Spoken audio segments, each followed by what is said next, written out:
Two legendary market experts are stepping forward to warn we're in the earliest stages of what they call the Great Unraveling, a specific event starting to take root in America that's behind the recent crash in stocks and the record inflation you're seeing. But they worry it's about to get even worse. And many of the things you take for granted are due for a big disruption in the months ahead. Your Social Security benefits will likely be slashed. Your taxes are probably going way up. And many of your investments are likely to continue falling.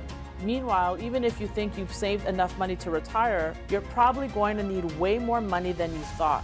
Your personal success all comes down to how well you understand what's heading your way. This is why I strongly encourage you to read about their warning today, totally free. It's all spelled out in a free report we've put together about the Great Unraveling. Get the facts yourself. Go to unravelingreport.com to get your free copy of this report. You can learn how to get their full playbook to prepare for what's coming. Again, that's unravelingreport.com for a free copy of this new report.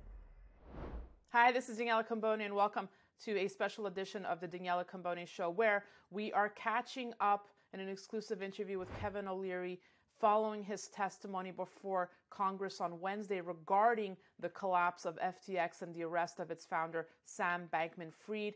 Kevin, good to be with you again. How are you doing? Very good, thank you. So lots of ground to cover today. Obviously, you testified before Congress on Wednesday, completely changing the narrative in mainstream media. You dropped the bomb that you feel rival Binance is the reason that FTX went out of business. Immediately after that, CZ, obviously founder of Binance, retweeted a tweet saying that according to court records out of the Bahamas, former co-CEO of FTX, Ryan Salameh, blew the whistle and not CZ. What's your take on this? Those are two different independent events, have nothing to do with each other. I was just following the money.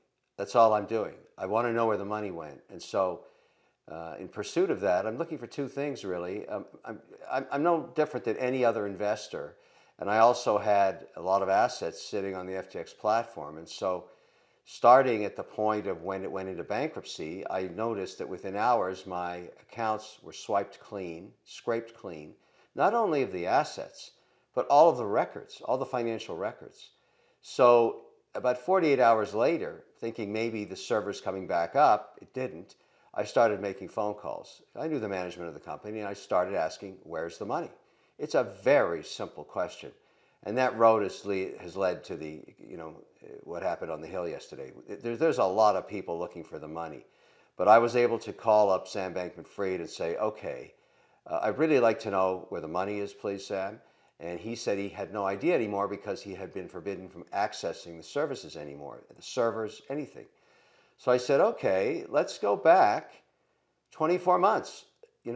Let's go back and see where the money went. Give me an idea of where the large amounts of money were. You can remember. You may not have access, and that's when I, found out, and this revelation, if you want to call it that he had spent, at that time, he said somewhere between $2 and $3 billion buying back his stock from Binance. Now, that's either a fact or it isn't. And just a few minutes ago, CZ confirmed it on another network. The number was $2.1 billion. Now, my problem with that is there are two large shareholders in that company. CZ owned 20%, and Sam Bankman-Fried owned more, obviously. He was the founder. So are those not related parties? And were other shareholders offered the same terms? I mean, these are questions that are going to be raised. It doesn't matter whether you like this line of question, you don't. It's kind of irrelevant. These are facts. All of these records are going to come to the light at some point.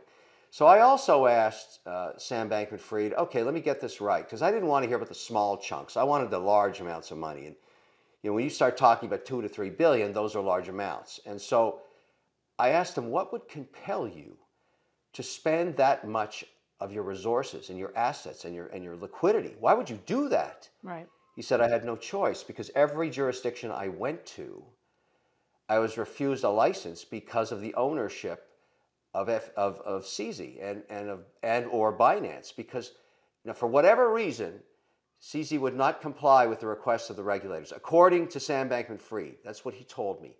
And that frustrated FTX because they couldn't get licensed anywhere. In any geography they went, for whatever reason, either Binance couldn't or wouldn't disclose the information the regulators wanted.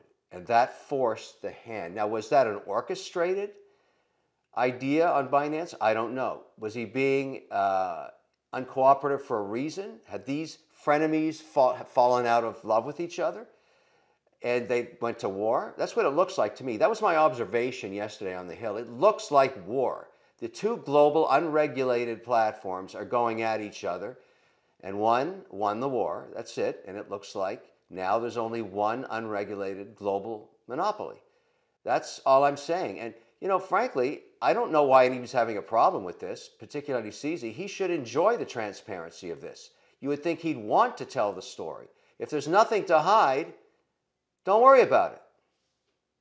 Did you speak to Sam Bankman-Fried about this theory? Does he agree with you that this is what happened, that it was a master plan on the part of Binance?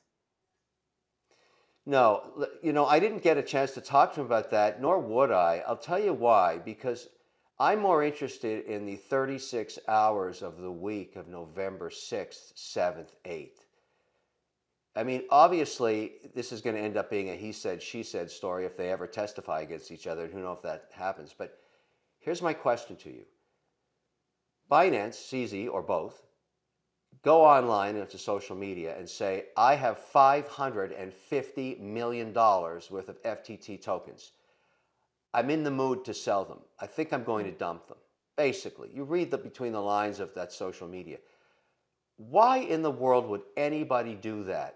Every trader knows on earth that if you have a large block trade, you're going to go through price discovery, set up a syndicate, and do a cross. That's how you minimize the impact in the market. But that clearly wasn't, in my view, what CZ was trying to do.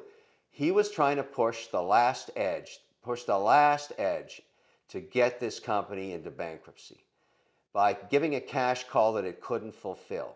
Now, there's other reasons, all these alleged transfers of capital between Alameda and FTX, but what really killed the company was the $550 million cash call. And so when Senator Toomey asked me, remember you're under oath there, what do you think happened? How did it go into bankruptcy? That's what I think. Now, let the records determine otherwise. I mean, this thing is going to get every flashlight of transparency shone on it over the next year. We'll find out what happened, including I've applied to go on the credit committee. I want to help in this situation. I want to find out where the money went. Then I'm going to go get it back, including the $2.1 billion in that transfer. 6 days ago, CZ had also tweeted this, taking a jab at you, Kevin. He tweeted, it seems $15 million not only changed Kevin O'Leary's mind on crypto, it also made him align with a fraudster. Is he seriously defending SBF? I believe he said this right after your CNBC interview. No, I saw that. That's all noise. What does that have to do with the debate we're having now? I guess the feedback that I'm getting, where people knew you were coming on today, and they felt that the Binance angle was being used as a deflection, changing the narrative in mainstream media. You were trending on Twitter to take the spotlight off of SBF and now use Binance as a scapegoat.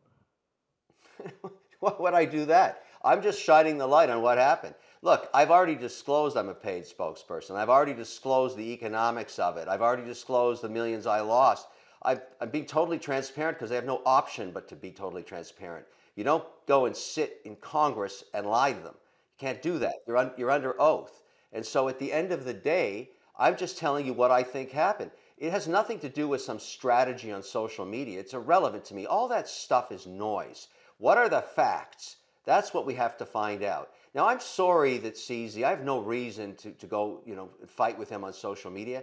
I've only met the guy once in a conference where he was on a screen. And so this is not a plan to hurt him. I'm just asking, where'd the money go? Where's the money? What about that $2.1 billion that you took off the balance sheet of FTX? Is that not a reasonable question? What's the answer? I think the feedback that I'm getting from the folks who watched our last interview and who've seen you make the rounds is they want to see you come out and say, Sam Bankman-Fried was wrong. I was wrong for investing in FTX, and he's a fraud. That's what they want to hear. That's what the people want to hear from Kevin. They don't want to see Kevin defend Sam Bankman-Fried anymore. You know, this is America. In this country, you are assumed innocent till proven guilty. And when he is proven guilty and gets his fair day in trial, then I'll say that, if indeed he's guilty. I don't understand this mob saying he's a fraudster without even a fair trial. One day, some of those people are going to be in the same situation. They just don't know it yet. The basis of the justice system is assume innocence until proven guilty. I don't care if they don't like that. I don't care. Look, this guy, if he did all the things that have been claimed against him, he's in really big trouble. But he will get his day in court. And then after that, after it's proven and after it's a fact, we can talk about it. But I'm not going to run around ahead of the justice system. I have no idea what happened there yet. I need to see the facts. And frankly, nor does anybody else. We got to get John Ray to get the records out here. All of these allegations. Look, I understand why people are unhappy. I get it. But there is a due process. And so I stand up for anybody, anywhere, beyond Sam Bankman-Fried. You are innocent until proven guilty. Anybody in America. You don't like it? Too bad. So to that point, just want to read a quote from Texas Congressman Al Green now, who said, Mr. Bankman-Fried has pretty much indicated that he just made a big mistake, that he was doing the best that he could to be a servant of great service to humankind. I find it difficult to believe we're dealing with conscientious stupidity. Yeah, that's harsh criticism. That's exactly what that is. I get it. And that's why I say people are mad. People are angry. Even senators and congressmen. This is a catastrophic failure of the FTX company. There's no denying that. It's caused a lot of pain and misery. We are past that now. It's time to go find out on a forensic basis what happened. I don't know where that journey is going to take us. I think there'll be more twists and turns in the road, more surprises like the $2.1 billion transaction. I had no idea about that. I think we'll find out lots more. And if all of these allegations are true, I think it's a very tough outcome for Sam Bankman-Fried and his family. Where are all the other celebrities? Because we see you all over the news and you're being dragged out everywhere. But where's Tom Brady, Giselle, the other folks involved? I mean, have you spoken to any of them? And why are we not hearing from them? I have no idea. There's two options you have. One, you let someone else write your narrative, or you speak out for yourself. I've always chosen option B. What do you say, because the last time you were on, I had a lot of, people write in saying, Kevin kept repeating that, thank goodness it was just your money that was lost. But you were a spokesperson and people, feel that they trusted you. They invested because, well, if Kevin thinks this is a good investment, I'm going to get in. Tom Brady likes it. Giselle likes it. It's got to be good. So they did lose money because they invested because you were the spokesperson. Do you assume any responsibility for this, Kevin? Look, we've all been sued, all of us. We all feel like idiots. We all have egg on our face. We obviously knew nothing about what was going on internally. Otherwise, we would have never taken on these assignments. And this is a tragedy. Everybody knows that. But I also have it from the point of view of being an investor, along with 90 other very sophisticated financial services entities that invested in the equity of these companies. We too feel foolish. We have egg on our face. We all feel like idiots. That's a fact. But having gone through that, and here we are, we can't change the past. What are we doing going forward? That's why I want to get on the credit committee. I want to figure out how to find a way to repatriate as much of this capital back to people's accounts as possible and to the equity shareholders. This is a classic situation of clawback. We have to go find the money. It's going to be a long journey. It's a tragedy. Look, it's an absolute tragedy. However, it is what it is. I'm being, everybody knows what's happening here. They don't know what happened yet, but they know what's happening. People lost their life savings, as you know, lost their homes, lost the college funds for their kids, lost their shirts with FTX. So the feeling is that celebrities cannot hide behind the defense like we were just fooled. Why was the due diligence not done? Do you feel you did proper due diligence with FTX? You know, think about this. I've been a venture investor for 30 years. Since 1954, the stats on venture investing are basically stayed the same, regardless of technology or regardless of the decade. You make about 10 investments, 8 of them are going to fail, and 2 of them are unicorns, and pay for all of the grief and misery of the ones you failed on. You ask, why did people invest in FTX? It looked like a unicorn. No amount of due diligence on the 8 losing companies in venture investing is going to stop them from failing. Doesn't matter. You have no idea when the journey starts what's going to happen. You do know, though, the stats tell you 8 out of 10 times it's going to fail. That's how it was in the 1950s. That's how it is today. So venture investing is risky. This was a venture investment. It's risky. What are the reasons for failure? Well, in this case, it might be fraud if proven. And so we don't know. But there's lots of other reasons companies fail. I'm not going to stop investing as a venture investor because I've had a 0. I have 8 zeros out of 10 every time I do 10 deals. But the 2 that win pay for all the mistakes. Do you feel used by FTX? Look, everybody has to deal with this in their own way. Obviously, I wish I hadn't got involved in this. It's too bad that this is the outcome. But I'm certainly not going to shirk from responsibilities of trying to do as much as I can to return capital. And anything I can do, and I'm very fortunate to have resources, I'm going to.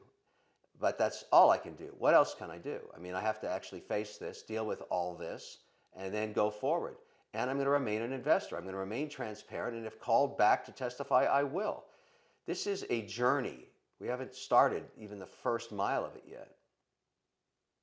Do you think this will change the whole landscape of crypto? I mean, will it be the end of bought stadiums, celebrities, politicians, you name it? Will that circus come to an end now? And is that a good thing? No, this does not take away from the promise of crypto. I bought more Bitcoin when it was under 17,000 recently. I'm going to continue to build my portfolio. This doesn't change anything. It will change the regulatory environment dramatically. If it's true, and I say if it's true, that Sam Bankman-Fried bought back his shares from CZ because he couldn't get a license, that tells you the regulatory environment is getting much tighter. So I speculate that in any jurisdiction, what's going to happen, and we discussed this on the Hill yesterday, if you think about what the prizes are for jurisdictions, New York, no question about it, that's the top prize. To be regulated with a broker-dealer attached to an exchange would be the top prize. Number 2 would be London. Number 3 would be Abu Dhabi. Number 4 would be Singapore. Now, those regulators and others, obviously, you could think maybe Brussels and the Eurozone, they're going to start talking to each other. They're not going to issue licenses to anybody unless they're all in sync. That's my speculation. So all of a sudden, if you want to waltz into town, set up shop, set up an exchange, and do the same thing that happened with FTX, the possibility of that happening, I suggest, is practically 0. Now, that may put a lot of pressure on Binance, because if they couldn't get regulated or licensed because they couldn't clear when they were owner in FTX, I don't know how it's going to get any better for them now. At some point, you have to open up the scrutiny of an audit. You have to be transparent. You have to say who owns the company. You have to show the cap table. You have to show the balance sheet, the income statement. You have to submit yourself to forensic audits and proof of reserves. All of these, and in many cases, in many jurisdictions, if you look at the Canadian jurisdiction, they limited the number of tokens.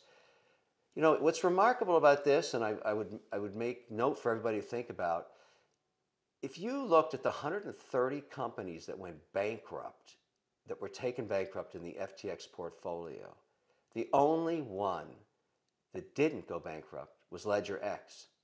It's fully regulated. And so you go to Canada and look at what the regulator there did, the OSC, granting the very first license, a broker-dealer attached to an exchange. It works, but they're very limited in what they can do. They're totally transparent about accounts. That's BitBuy, WonderFi, public company under the scrutiny of the OSC. Hundreds of thousands of accounts, if not millions now. It works, but very limited. I think they only have 20 tokens, very limited in terms of what they can do in lending, very limited, if no margin at all, no commingling of accounts. All of this stuff has to get regulated all around the world. And all that's happened this week, and I will tell you, and I think this is more of a tone, you should think about this. I had a chance to talk to some of these senators afterwards. They're tired of this. They're not happy anymore. They're tired of having hearings every 6 months to the next crypto crap that blows up. They're done. And so you can expect some pretty hard hammer regulation to come down the pipe pretty soon. On that note, Kevin, I thank you for coming on this morning, following your testimony yesterday. Good luck. And I mean, what's the next steps? Where do you go from here? I go back to work. I'm going to do what I always do. I'm going to invest in entrepreneurs. I'm going to build my portfolio. I'm going to buy more crypto. I'm going to remain an investor. This is a bump in the road. That's what it is. Are you sleeping at night? Of course. I have nothing. You know, I've been 100% transparent. I sleep very, very well. I know that because I wear an Oura ring. I just looked at my sleep. I had a great night's sleep last night. Thank you. All right. Well, I don't know. Maybe I'll speak to you again before Christmas. But if I don't, happy holidays. Thank you for joining us, Kevin. Happy holidays, too. Take care. And thank you for watching. We'll have more coming your way. So be sure to stay tuned to the Daniela Cambone Show and sign up at danielacambone.com. Thanks for watching.